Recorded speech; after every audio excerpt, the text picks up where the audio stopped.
Good morning. This is Mike Switzer with the South Carolina Business Review. 4 years ago, we interviewed an Irish-American writer and educator who had developed a unique system of teaching languages, in particular Latin and Spanish. He has since written and self-published several textbooks that are now being used in private schools all over South Carolina.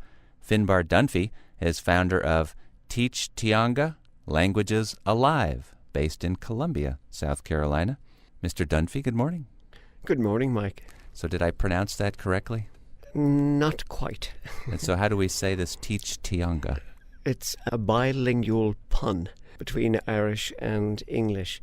Teach is obviously teach. Tianga in Irish means a tongue or a language, so teach language. But teach, the same spelling as teach, is an Irish word which means house.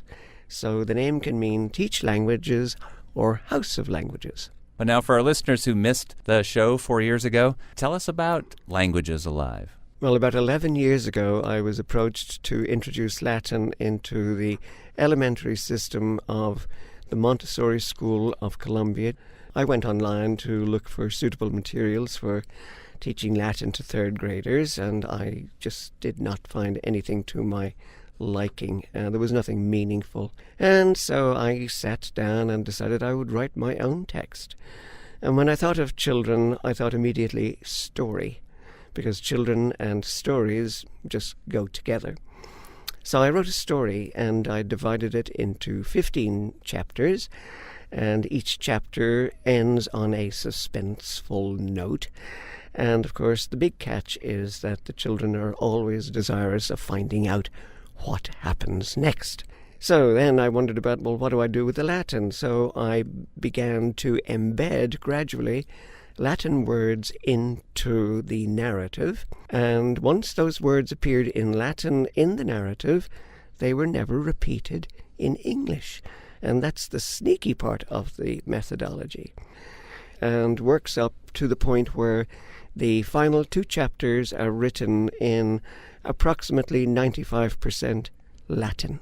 So getting them hooked with a story and then gradually dipping their toes into the water. And they are accomplished swimmers at the end. The Spanish texts follow the very same template, use the same methodology, tell a story, and embed the new language into the story to the point where they are reading almost totally in Spanish. And what grade levels are your target audience? Well, at the Montessori School, I introduced the Latin and the first introductory Spanish book at grade 3. But the Latin is a book that can be slotted in at any grade level depending on the standards of the school, and they can make that choice. The Spanish 4 texts, they are a seamless 4-year course, one leading into the other with the same characters and the story just developing and developing. Now, I mentioned in my introduction that these are now in private schools all over South Carolina. You've had success in moving this out of Columbia now into other places. Yes, the texts are now being used in 7 schools in South Carolina. 3 of those are here in Columbia. There's one in Greenville, there's one in Anderson, there's one in Myrtle Beach, and there's one in Lexington.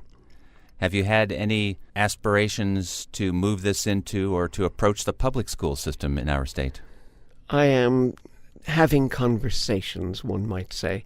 In order to break into the public schools, one has to go through the various district offices.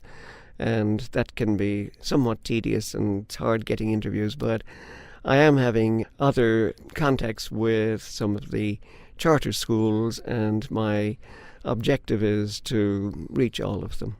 Any ideas or any aspirations to talk with big publishers and get this across the country? Oh, yes. It's no secret that I'm getting up there in age, and so I would really like to have a company that was well established, a company that prints educational materials. It would be nice to have a company that would take this and run with it and spread it all over the country. Well, Finnbarr, congratulations on the success you've achieved so far with your textbooks. Good luck with everything going forward. Thank you, Mike. Finnbarr Dunphy is an Irish-American writer and educator living in Columbia, and we will have a link to his company posted at our website so you can learn more.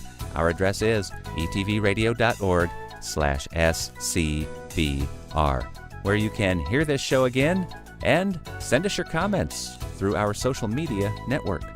With the South Carolina Business Review, this is Mike Switzer.